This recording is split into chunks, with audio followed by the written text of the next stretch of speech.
Some men look at constitutions with sanctimonious reverence and deem them like the Ark of the Covenant, too sacred to be touched. I am certainly not an advocate for frequent and untried changes in laws and institutions, but I know also that laws and institutions must go hand in hand with the progress of the human mind. As that becomes more developed, more enlightened, as new discoveries are made, new truths disclosed, and manners and opinions changed with the change of circumstances, institutions must advance also and keep pace with the times. Thomas Jefferson wrote those words in 1816. Since then, the Virginia Constitution has undergone 5 major revisions, and now a 6th revision is about to be submitted to the voters.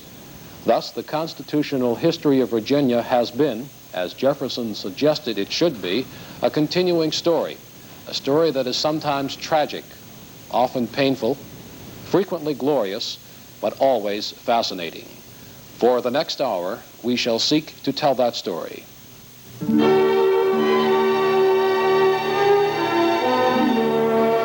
The Constitutions of the Commonwealth.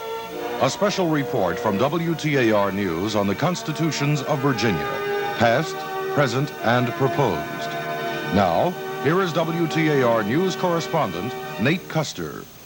It is appropriate, perhaps, that we begin our report here at the Virginia State Library in Richmond. Here, in a locked, air-conditioned, humidity-controlled vault, are stored the priceless originals of Virginia's great historical documents. And none is more priceless than this, the first written constitution in the Western world, the Virginia Constitution of 1776. That first Constitution of Virginia, like all the Virginia constitutions since, has consisted really of 2 parts, a Declaration of Rights and a plan of government.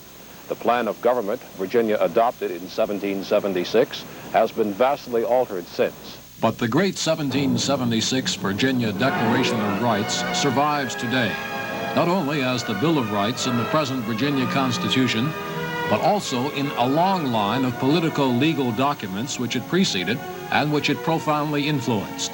Documents like the Declaration of Independence, the first 10 amendments to the Constitution of the United States, the state constitutions of many of the 13 original states, and subsequently in the constitutions of all 50 states. It was here in Williamsburg that the determination of Virginians to govern themselves in the New World was first expressed in a written constitution. Alarmed by the growing spirit of rebellion in the Virginia colony, the royal governor, Lord Dunmore, had fled from his palace in Williamsburg to the safety of a British warship in Hampton Roads. Left essentially without a government, the Virginians hit upon the idea of calling special conventions to act upon the urgent affairs of the colony. An election for the 1776 convention was held in April of that year. 128 delegates were chosen, and the convention convened in May. In the speaker's chair, serving as president of the convention, sat the illustrious Edmund Pendleton, a powerful conservative political leader, a gentleman who believed in government by gentlemen. From Hanover County came the incomparable Patrick Henry, the oratorical firebrand who a year earlier had electrified Virginia with his famous Liberty or Death speech. Orange County sent James Madison, then 25 years old and just beginning a political career that would take him eventually to the presidency of the United States.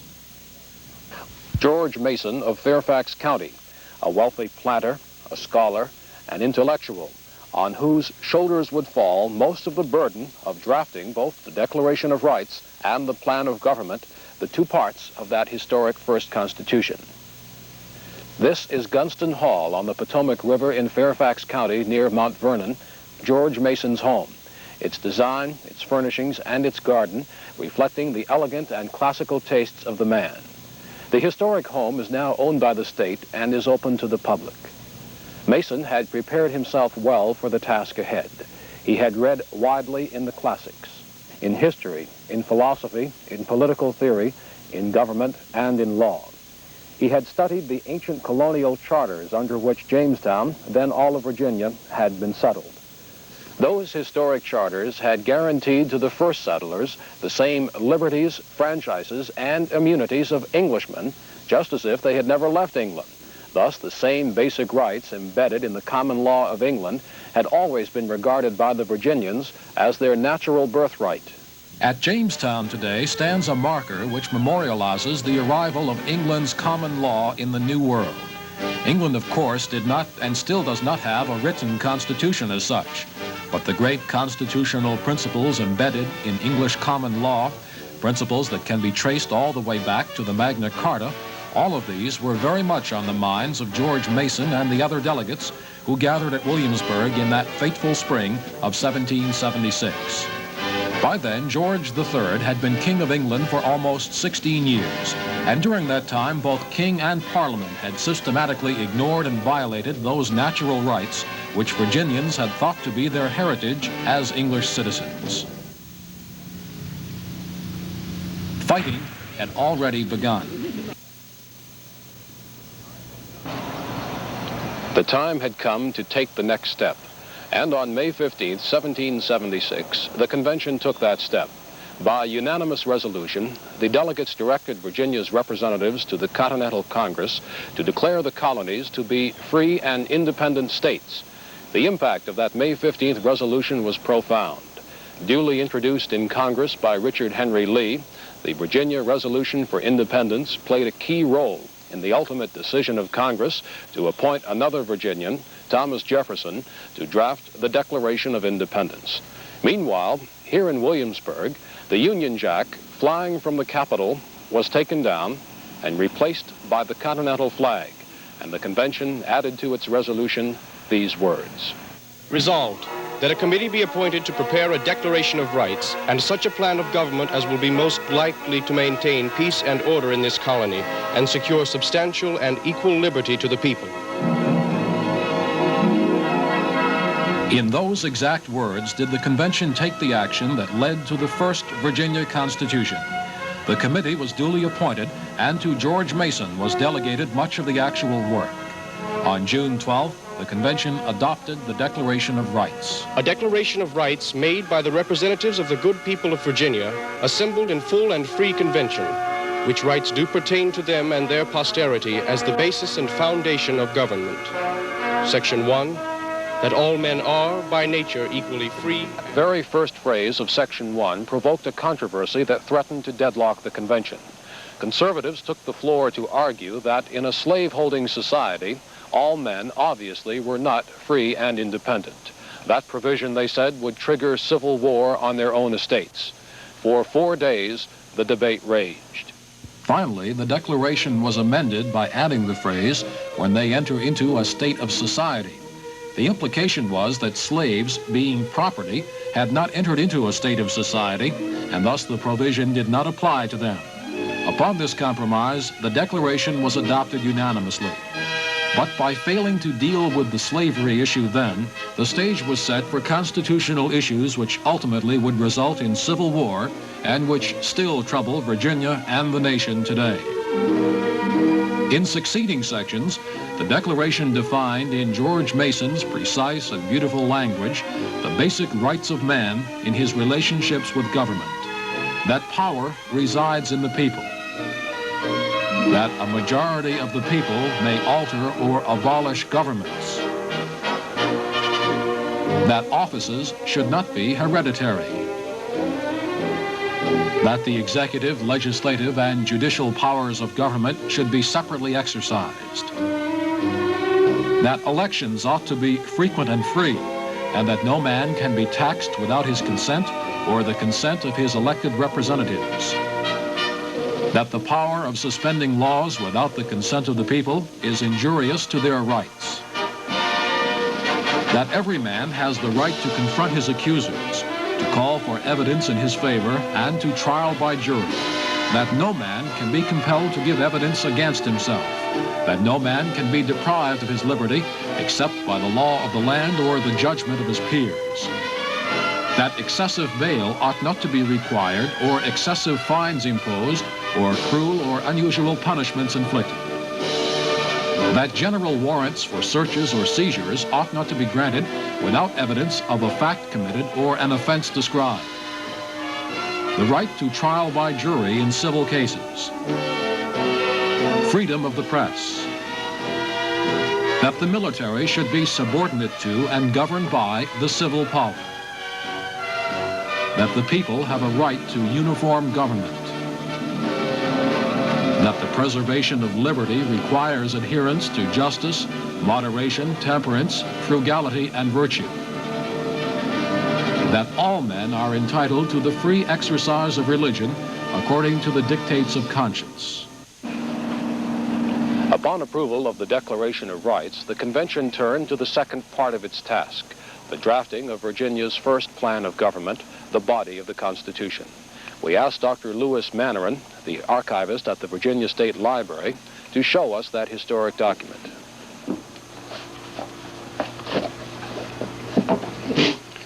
We have here the original of the Virginia Constitution adopted in 1776. You will see here that it is a constitution or form of government. It is starting with Jefferson's preamble with charges against King George III. We find in the document the three basic forms of government are written in: the legislative branch with the House of Delegates and the Senate with the various modes of election and representation written in. We also have the executive branch of the government with the Executive Council appointed and by the House of Delegates. And incorporated here is the judiciary, a portion of which was appointed by the House and a portion appointed by the executive. How did that first Constitution work out? Virginia was governed for its first 54 years under this Constitution, but it had its flaws. Thomas Jefferson, in particular, became a vocal and persistent critic of the plan of government set forth in that first Virginia Constitution. To understand Jefferson's objections to the plan of government, we talked with Merrill D. Peterson, who heads the Corcoran Department of History at the University of Virginia. Peterson, one of the nation's most distinguished Jefferson scholars, was interviewed at Monticello, Thomas Jefferson's home, which is now a National Historic Shrine just outside Charlottesville. Mr. Peterson, why did Jefferson oppose the 1776 Virginia Constitution? Fundamentally, it was a matter of principle, and the principle was what the American Revolution was all about. Independence dissolved the authority of the British Crown, but where did the authority go? Not to a small group of men gathered in Williamsburg, but to the people. Jefferson was groping toward a theory and a mechanism, a means whereby the people could establish a legitimate government in accordance with the principle of the Declaration of Independence that governments derive their just powers from the consent of the governed. Three things were essential in Jefferson's view. First, the convention that framed the Constitution should be especially elected for that purpose. Well, the group of men gathered in Williamsburg, the Revolutionary Convention of April, May, June 1776, had not been elected for that purpose. Second, the document framed by the convention must be ratified by the people. This was not done in the case of the 1776 Constitution. Third, there should be a provision in the Constitution for regular amendment and revision. This was not contained in the 1776 Constitution, the result being, in Jefferson's view, that it would be impossible for the Constitution to advance hand in hand with the progress of the human mind. So these were his fundamental objections. Perhaps he would have been less of a stickler for the principle of the matter if he had actually been in Williamsburg and had a hand in the framing of the Constitution. But he was in Philadelphia, of course, and assigned another task, the task of drafting the Declaration of Independence. Despite Jefferson's efforts, the 1776 Virginia Constitution was not revised until long after his death.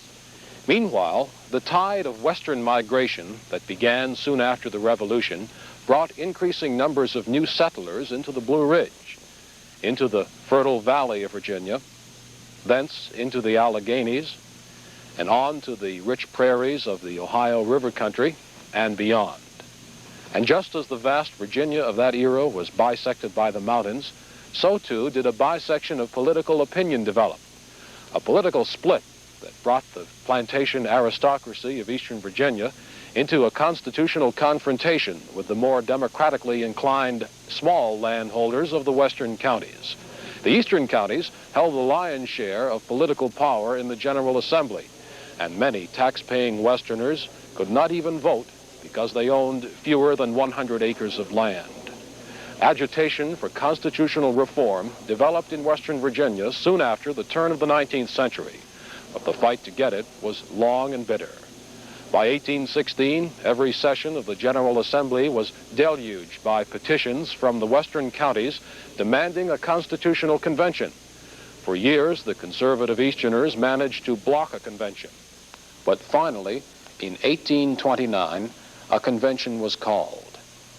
It met here in the old hall of the House of Delegates at the state capitol in Richmond. Few assemblages in American history have ever brought together so much talent under one roof. Artist George Catlin painted a group portrait of the delegates. Recognizable in the painting, which now hangs in the Virginia Historical Society, are two former presidents, one of whom, James Monroe, served as chairman of the convention. Former President James Madison was a delegate to the convention, as was John Tyler, who later would become president. The star-studded list of delegates also included John Marshall, the great Federalist Chief Justice of the United States Supreme Court, whose landmark decisions in Marbury versus Madison and other cases had established the authority of the Supreme Court to declare acts of Congress unconstitutional.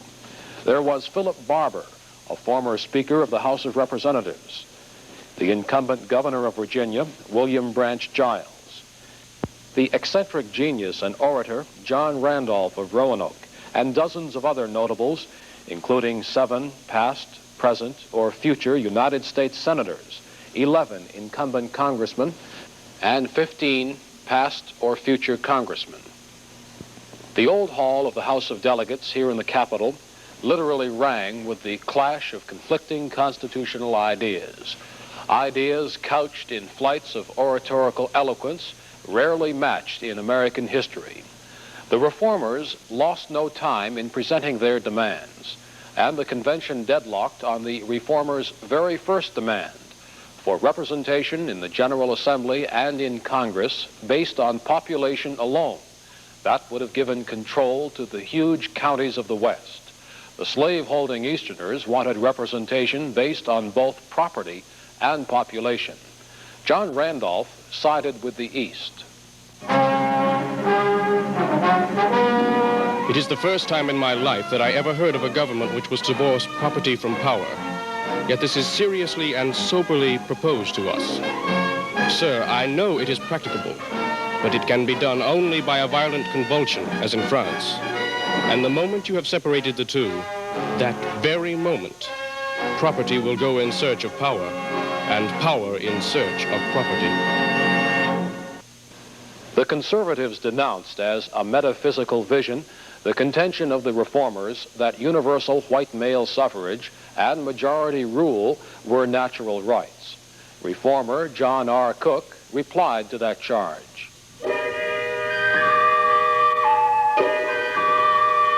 I say then, sir, with a confidence inspired by a deep conviction of what I advance, that the principles of the sovereignty of the people, the equality of men, and the right of the majority set forth in the Declaration of Rights of the people of Virginia, so far from being wild and visionary, so far from being abstractions and metaphysical subtleties, are the very principles which alone give a distinctive character to our institutions.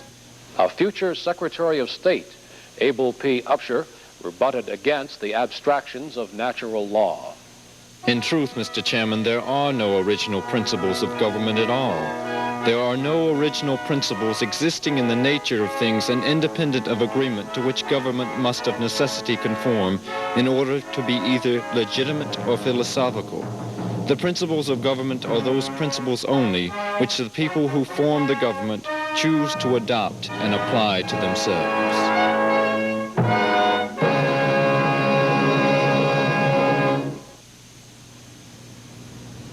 Despite the brilliance of the oratory, the Constitution that finally emerged in 1830 was a disappointment to the reformers. It did extend the vote to leaseholders and householders, and it increased representation of the western counties slightly. But the 1830 Constitution left political control, where it always had been, in the hands of the conservative Easterners. Disunity continued until 20 years later, when a second Constitutional Convention was called and produced the Constitution of 1850-51, which finally resolved the controversy. It provided universal white male suffrage, and it based representation in the House of Delegates on population only. Representation in the Senate was based on both population and property. This gave the West control of the House, while the East retained control of the Senate. And for the first time, the 1851 Constitution placed limitations on state debt, thus foreshadowing an issue which has shaped Virginia politics and Constitution making to this day. Underlying the struggle between East and West at both the 1830 and the 1850 conventions was the issue of state spending for internal improvements, for roads, turnpikes, and bridges, for canals, and later for railroad investments. Beginning about 1825, the state adopted a policy of floating 6% bonds and using the borrowed money to buy stock in private transportation ventures like this, the James River and Kanawha Canal. Originally proposed by George Washington in 1796, the canal was to have provided a direct water route between Richmond and the Ohio River country, thus routing the vast commerce of the Midwest through Virginia ports. But in 1825, New York completed the Erie Canal and turned the commerce of the interior to the Port of New York, a blow from which Virginia ports have still not totally recovered. But then came the railroads, and Virginia saw a second chance.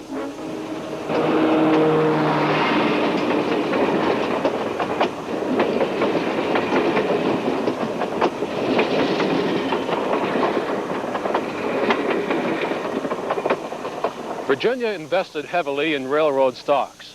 By 1861, the state's indebtedness was more than $38 million, a princely sum in those days. Nevertheless, the income from the stocks was enough to take care of the annual interest, and in due course, the bonds would have been retired. But trouble was just ahead.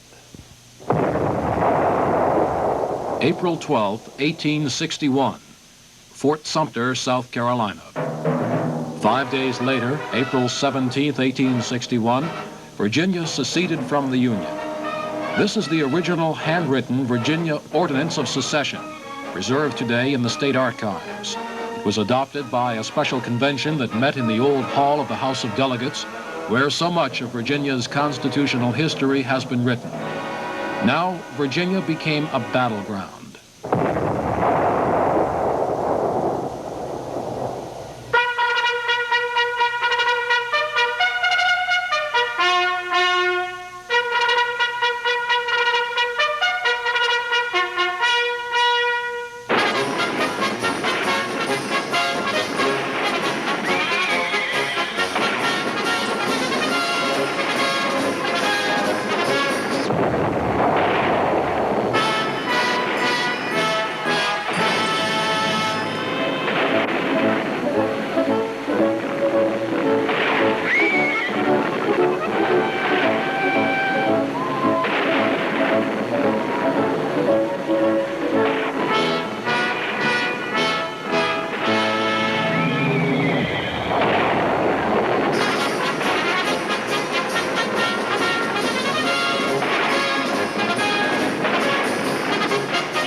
years, Virginia lived under the Constitution of the Confederacy. Then, the Civil War ended here at Appomattox on April 10, 1865. General Robert E. Lee and General Ulysses S. Grant had met here in the McLean House the day before to arrange the terms of the surrender. By the time that meeting took place in this room, Virginia lay in ruins. After some abortive attempts to restore civil government, Virginia became Military District Number 1, with Union General John M. Schofield as military governor. The price of Virginia's re-entry to the Union was to be a new constitution. Accordingly, General Schofield began registering voters for the election of delegates to a constitutional convention. In that election, held in October 1867, Negroes voted in a statewide election for the first time in Virginia history, but many whites did not vote. Some could not because they had aided the Confederacy, while others simply boycotted the election. Thus, the Constitutional Convention was dominated by Negroes and radical Republicans. The president of the convention was federal Judge John M. Underwood, who had presided at the treason trial of Jefferson Davis. The Constitution the delegates wrote is still referred to as the Underwood Constitution. The document rests today in the state archives, still decorated by a red, white, and blue braided ribbon, with which some enthusiastic Union sympathizer embellished it. The Underwood Constitution, ratified by the voters in 1869, paved the way for Virginia's re-entry into the Union. In many respects, it was a remarkably progressive document. It's ironic to recall, though, that it was a constitution which Negroes helped write that first produced a constitutional requirement for a statewide system of free public schools. And it was that provision that helped fuel one of the bitterest political controversies in Virginia history, the fight over readjustment of the state debt. We asked historian Dr. Allen W. Mosier of Washington and Lee University about that controversy. Conservatives were lukewarm in support, and some of them opposed to free schools. And they felt that the honor of the state demanded that the debt be paid entirely. And after they passed the funding bill, there was a movement against them because the total revenue of the state was nothing like enough to care for state expenses, public schools, and interest on the debt. And the state was desperately poor. What opposition was there to this conservative policy concerning the state debt? At first it was scattered in various political groups. But in the late 1870s, the readjuster movement, led by William Mahone, was started and swept the state like a prairie fire. Mahone and his readjusters gained control of the legislature in 1879, and 2 years later, the governorship. They then passed the Riddleberger Bill, readjusting the state debt within the limits of the state to pay and meet its other obligations.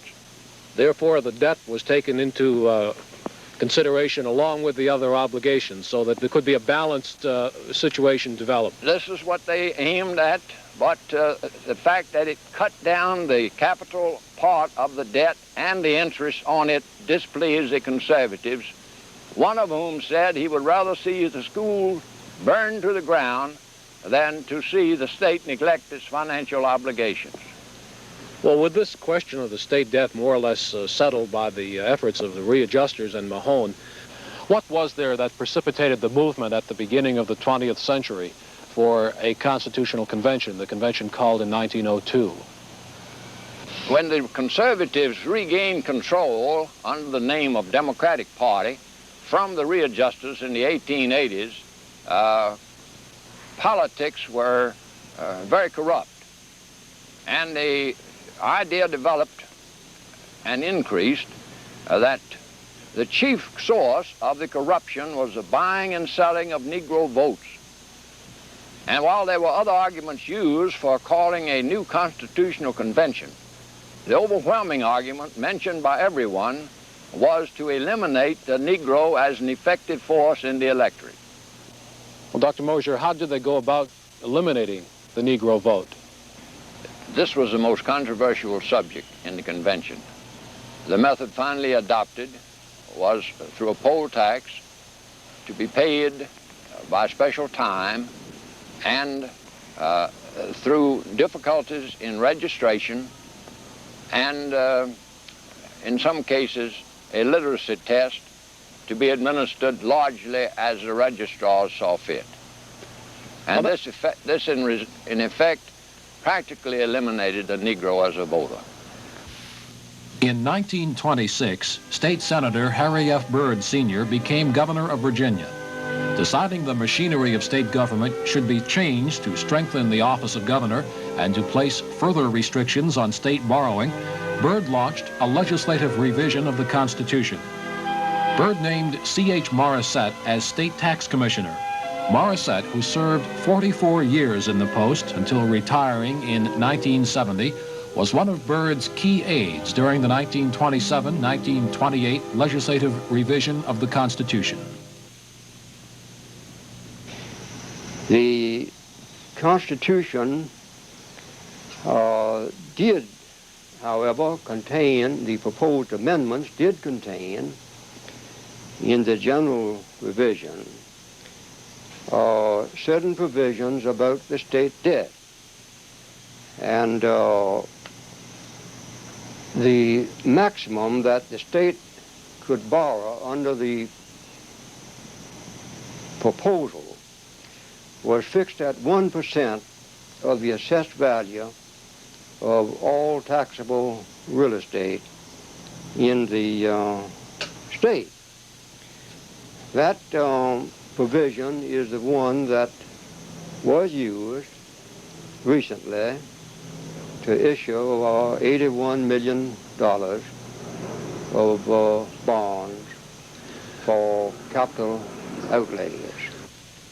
Then another controversial proposal was submitted separately, to wit what was known as the short ballot amendments. Those amendments provided for the appointment by the governor for the time being.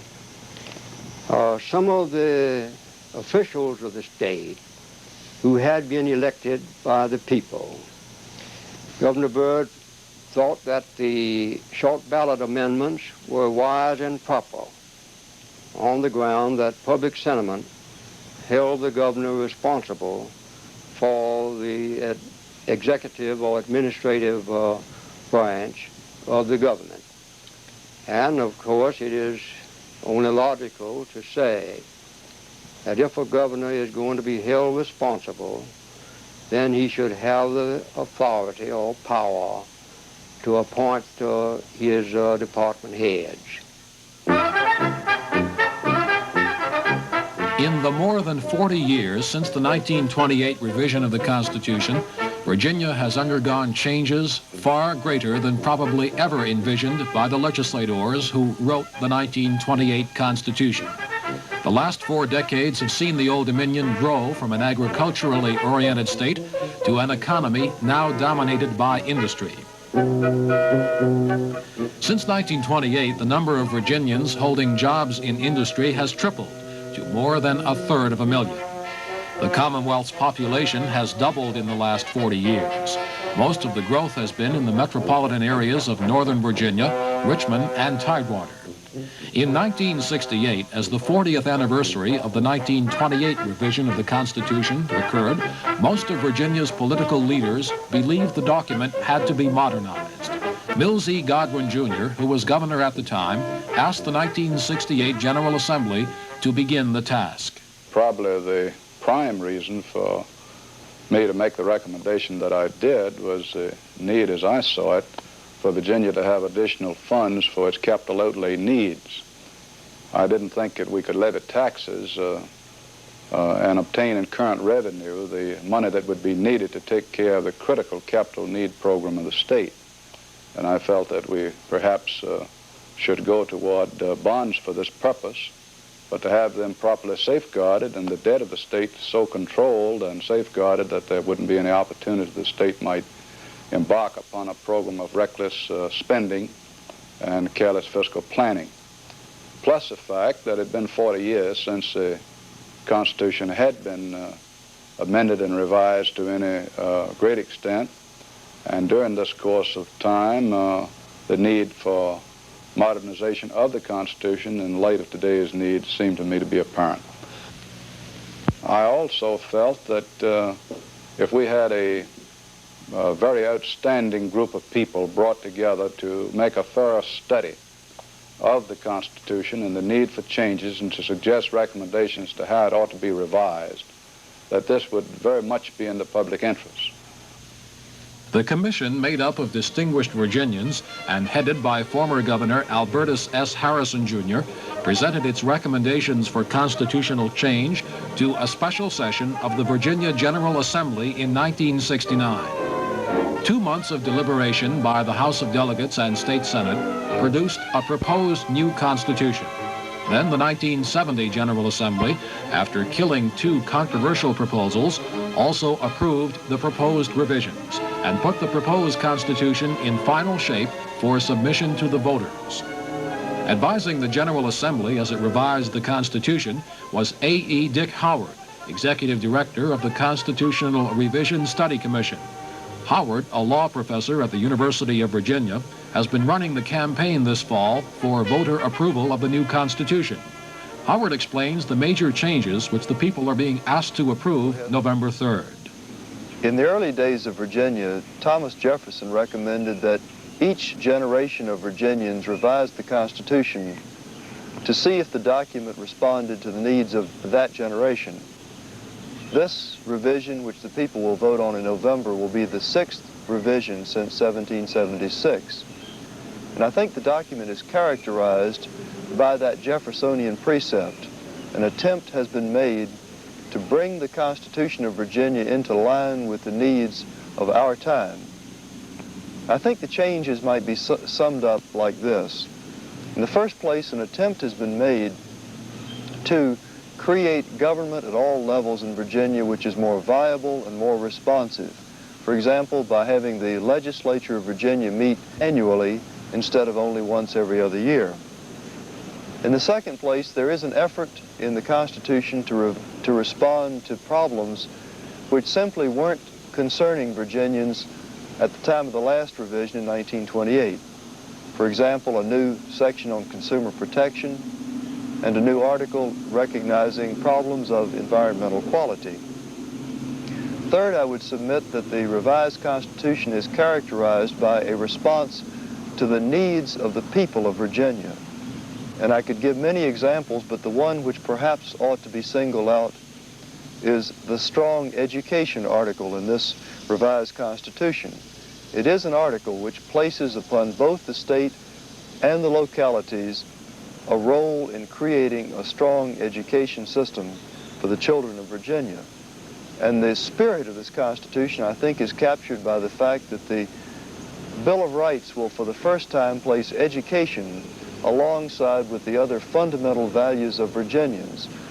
Republican Linwood Holton took over as governor as the Democratic-controlled 1970 General Assembly began the second and final legislative consideration of the proposed new Constitution. Holton says that voter approval of the new Constitution is of top priority. This is the most important single thing before the people today, because this affects a whole generation of Virginians. This gives us a new charter, which I think we need, and I therefore place it right at the top of the priority list in things that we need as a state to accomplish this year. Governor Holton is chairman of Virginians for the Constitution. Holton hosted a kickoff luncheon at the governor's mansion for the campaign for constitutional approval. The organization is made up of representatives of all political, social, and economic walks of life.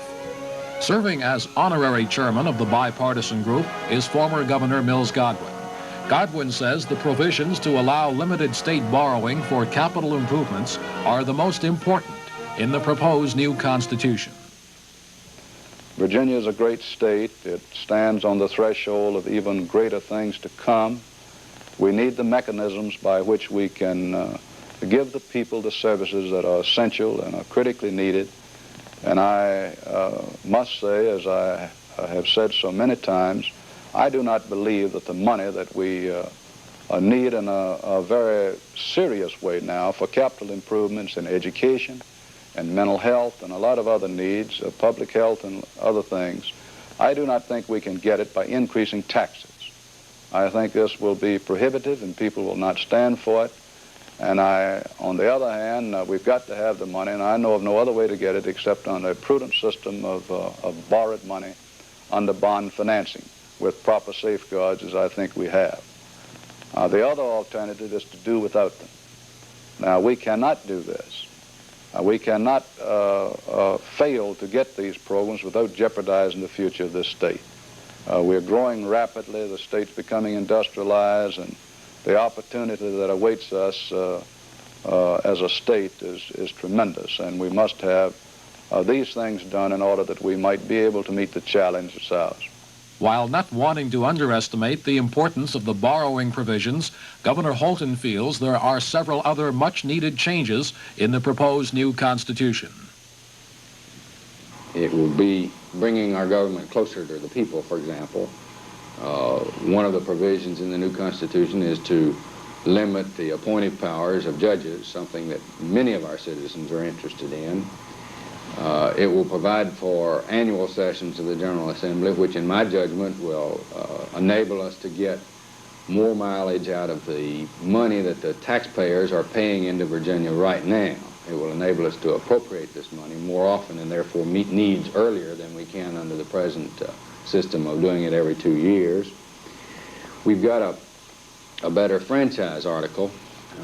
We better protect the people from vote abuses. There are other things in there that will give us an opportunity in the future to better serve the people, like permitting real estate tax relief for older citizens. There is provision for some consumer protection that we don't now have. The provision on the judiciary is improved very substantially, particularly by providing for a procedure for the retirement of disabled or judges who have become ill and are not really still able to serve as judges. I don't mean to overlook the enlarged capacity in the Constitution, the means that it gives the General Assembly and the governor and the people to meet financial requirements for capital outlay.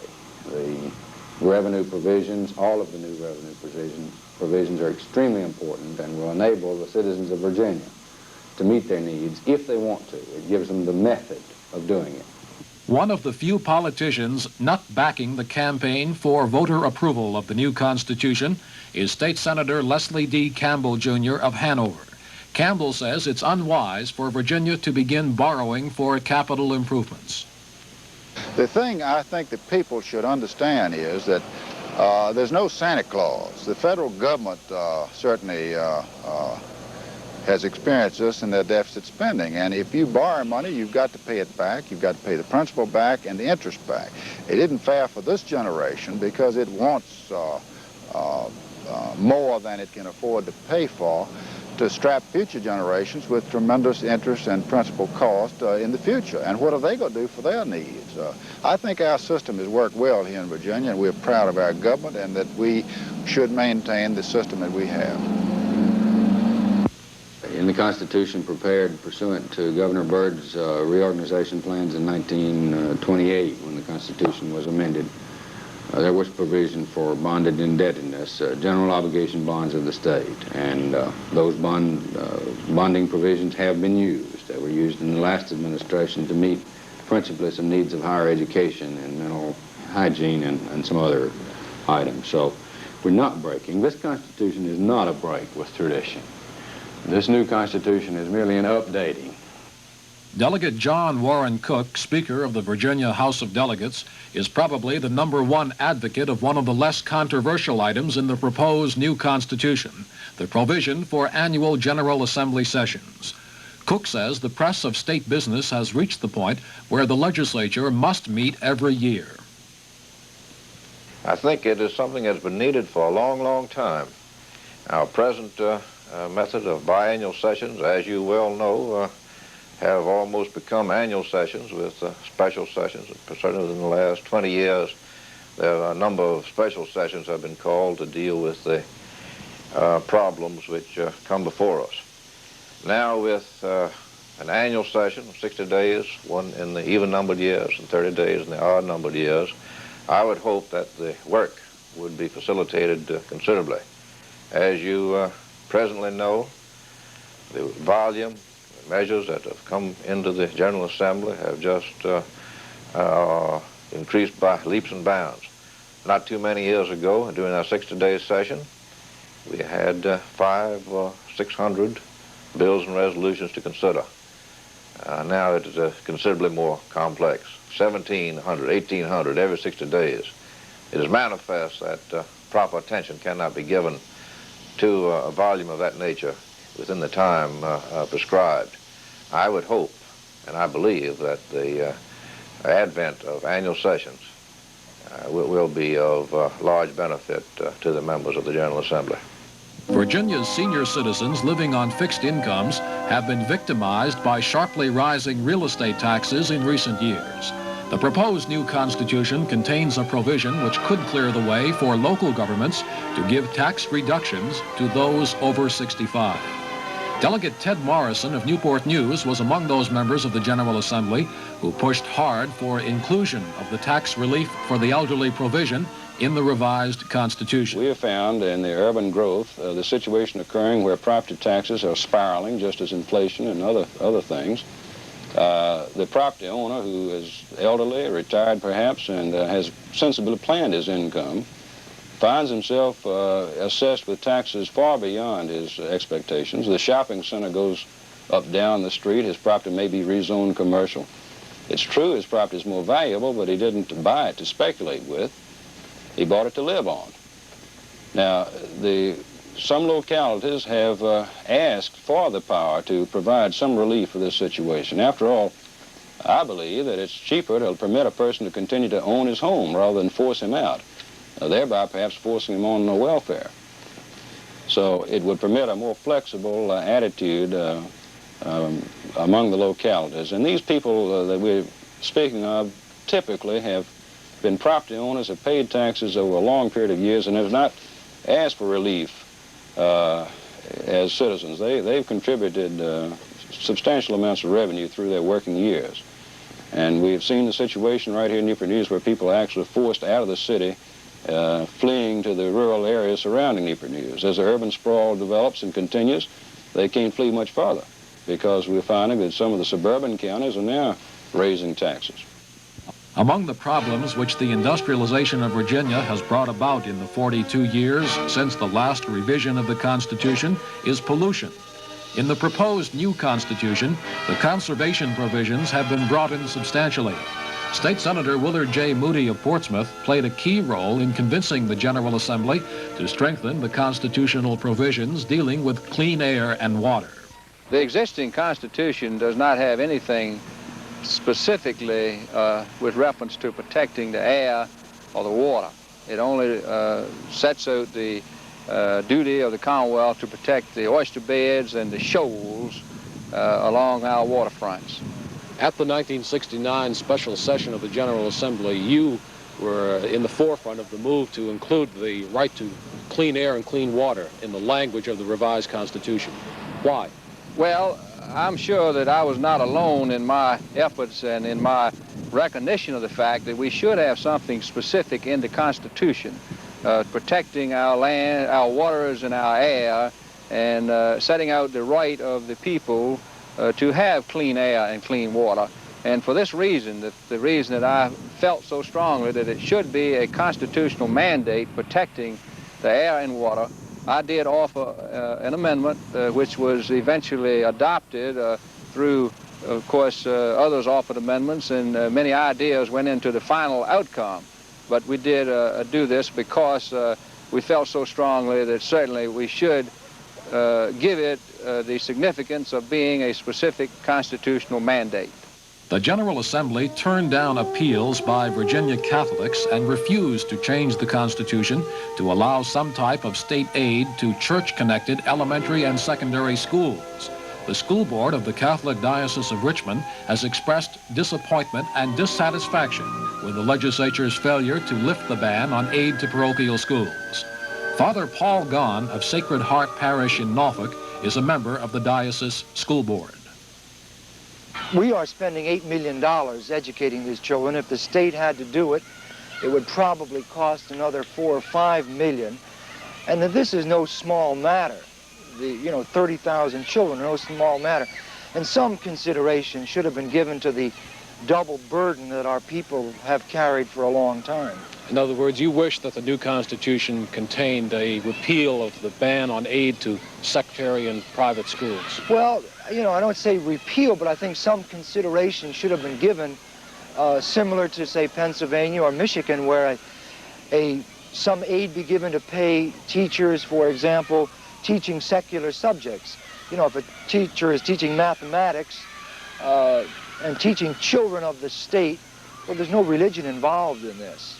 George Burris, Jr., a Richmond consulting engineer, is chairman of Independent Virginians for Political Action. His organization is urging rejection of the bulk of the proposed revisions in the Constitution. Regional government will take away from the state, from the local government, such as city and county and town, a lot of their rights, and a lot of the things that they decide now will go over to the regional government. And it is another level of government that we have to support, and another set of politicians we have to deal with. So it just means more expense for the hard-earned taxpayer to support this. In connection with the regional government is the education situation. Now, and the way the State Board of Education will be set up, the two together will mean that the parents will lose just about complete control of any voice in what goes on in education. The argument has been made by some who misunderstand the Constitution that the new Constitution will result in regional governments being foisted upon the people, and that it will result in creation of consolidated school divisions and forced school busing, things like that. The fact is that the new Constitution is more restrictive than the old Constitution, both as regards regional governments and as regards school divisions. There is in the present Constitution no restraint on regional government. The new Constitution gives the people of each locality the right to say in referendum whether they want to be part of a regional government or not. It's a new safeguard. As regards school divisions, the State Board of Education presently has the power to consolidate school divisions in Virginia without asking local consent. And the new Constitution gives the General Assembly a tighter check over the power given to the State Board of Education. George R. Walker of Portsmouth heads the Save Our State Committee, whose main argument against the new Constitution is the method with which it's being revised. Walker contends that a constitutional convention should have been called.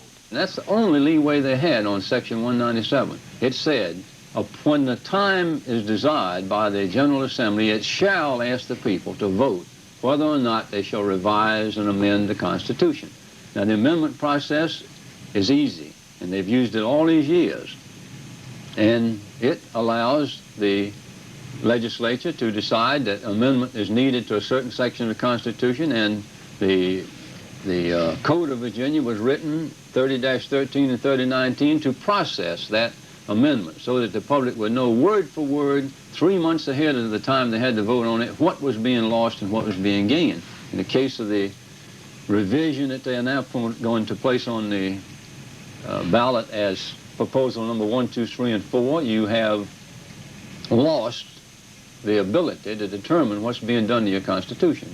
The government had no right to set up its own process for revising the Constitution. That's been my entire argument. Not what's in it, because that's bad enough, what's in it. But the method in which it's being done is taking away from the people their right to know before they go to the polls.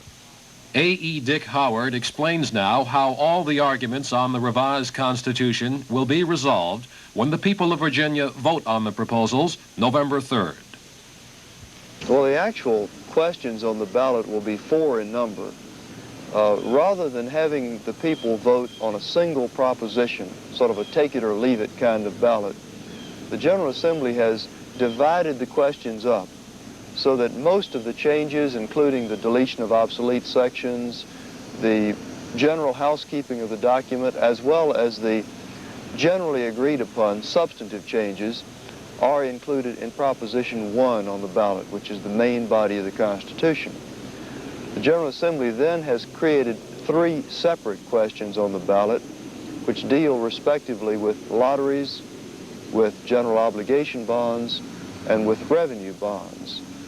Now, the people, when they vote on these 4 questions, will be able to vote yes or no on any of those 4 questions in any combination they like, so that they need not vote yes or no across the board on all of them. So the next move in the current effort at modernizing the Virginia Constitution is up to the voters. On November 3rd, they will write the next chapter in the fascinating and continuing story of the constitutions of the Commonwealth. This is Nate Custer reporting.